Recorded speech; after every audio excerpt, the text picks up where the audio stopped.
একটি ছোট্ট গ্রামে, যেখানে চারপাশে ছিল ঘন গাছগাছালি, সেখানে থাকত এক কৌতূহলী ছেলে, রফিক। এক গ্রীষ্মের বিকেলে সে তার দাদুর পুরনো খামার ঘরের পাশে খেলছিল। হঠাৎ সে খড়ের নিচে পেয়ে গেল একটি পুরনো মরিচা ধরা চাবি। রফিক দৌড়ে গিয়ে তার দাদুর হাতে চাবিটা দিল। দাদু কিছুক্ষণ চুপচাপ চাবিটার দিকে তাকিয়ে রইলেন, তারপর ধীরে বলে উঠলেন, এটা তোমার পরদাদির চাবি। উনি বলতেন এটা একটা গোপন দরজার তালা খোলে, কিন্তু কেউ কখনো সেটা খুঁজে পায়নি। রফিক তখন খামারঘরটি খুঁজে দেখতে লাগল। দিন পার হয়ে গেল, হঠাৎ একদিন সে মেঝেতে একটা অদ্ভুত দাগ দেখতে পেল। চাবি ঢুকিয়ে ঘুরাতেই খুলে গেল একটা দরজা, সিঁড়ি নামছিল নিচের দিকে।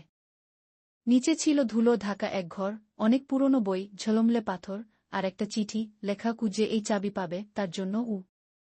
চিঠিতে লেখা ছিল তাদের পরিবার একসময় প্রাচীন চিকিৎসাশাস্ত্র রক্ষা করত। এখন সেই দায়িত্ব রফিকের।